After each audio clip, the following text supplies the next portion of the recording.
Hi, this is Anaya, and I'm happy to bring you the second video in our series, Unveiling Machu Picchu.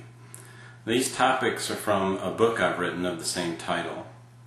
Now, if you've never been to Machu Picchu, how you get there is you probably take an international flight, land in Lima. You may spend the night in a neighborhood like Miraflores, and then connect on from Lima to Cusco. Now, Lima was at sea level, but Cusco is much higher in elevation, around 11,000 feet. So you'll need to acclimate for at least 24 hours in Cusco. And while you're there, enjoy some sightseeing, take it easy. Be sure to drink some coca tea, it really helps you. Then when you get ready to leave, you'll probably take the train, and the train company that runs it is the same train company that ran the Orient Express. And in about 4 hours from departing from Cusco, you will reach the foothills of Machu Picchu, a town called Aguascalientes. From Aguascalientes, you take a very interesting switchback bus ride up to the Machu Picchu park entrance. So in a similar way that from where you are now to get to Machu Picchu is not an instant or a direct experience, we in these videos are heading to Machu Picchu to explore and look at some, what I think are some very significant discoveries and reinterpretations about Machu Picchu itself. We are on our way through the Chicana and now through our second segment, Tumi, to look at and be attuned to the Andean cultural perspective, and to make sure that we are attuned to it and that we can see something beyond the Western scientific perspective that has been applied to Machu Picchu and the Andean culture thus far. So here we are, segment 2 on Tumi. Hope you enjoy it. Tumi is commonly called the Andean god of healing, and you'll see it everywhere when you go to Peru. And we're looking at Tumi to help train you to how to interpret what you're going to see at Machu Picchu. So Tumi is said to be a relic, but is it just a relic? Or, like the Chicana and many other elements of Andean culture, does Tumi hold deeper meanings that are encoded in plain sight? And if you can see what's right in front of you, that will help you a lot when you get to Machu Picchu.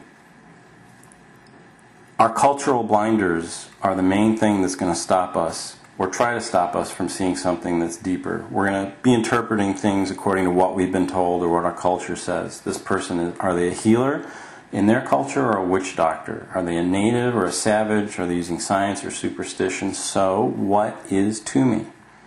Is Tumi just a ceremonial knife depicting the god of healing? And whose cultural filters are we using to make that interpretation? And can we leave those cultural filters behind and look at Tumi afresh? So, God of healing, that's an interesting term. That makes me ask questions like, what is healing? Who are we? What are we made of? And how do we heal? Let's start from the beginning. Let's start with fresh eyes. So let's look at Tumi again. What do we see? General forms, geometries. There's an upper hemisphere, there's a middle section where the body is, and there's a lower hemisphere. Now, recognizing the base geometric forms, we need an Andean cultural frame of reference to interpret this Andean symbol. And the most predominant Andean cultural concept is the concept of Aini, reciprocity. Everything's related. There's mutual kinship and mutual helpfulness. You help me, I help you. And this cultural viewpoint of Aini goes through the entire social structure, and it's also part of the spiritual worldview. So Aini is telling us about these concepts. What do we see? We see through these geometric forms and the proper cultural orientation a relationship between these two hemispheres.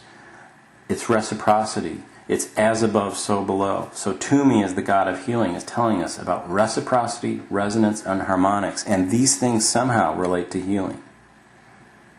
So Tumi is an encoded message about healing. And Tumi is telling us that healing is primarily an energetic process, which is about reciprocity, resonance, and harmonics. So I hope you can begin to see from looking at Tumi that there's a principle here similar to what we used with the Chicana. And that principle is, in many cultural artifacts, there are geometries, geometric forms, geometric relationships that are expressed. These form a backdrop to what is usually then a larger concept or a mask or some kind of personification or simplification that's been applied to the object as a whole. We looked at this with the Chicana in the 5 elements, and the Chicana as a kind of an access key to higher dimensional knowledge, and I'll talk about that more in a future video. Looking at the same principle of geometries that are then summarized or personified with Tumi, we can begin to see the principles of harmony, resonance, and Aini being encapsulated in a form that's then decorated, there's a face put on it, and it ends up being termed by the culture as the god of healing, and looked at from the outside Western culture as a ceremonial knife.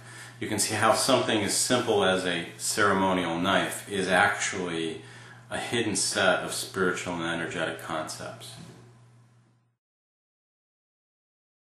Thanks for watching this video, Unveiling Machu Picchu, about Tumi. Hope to see you again soon.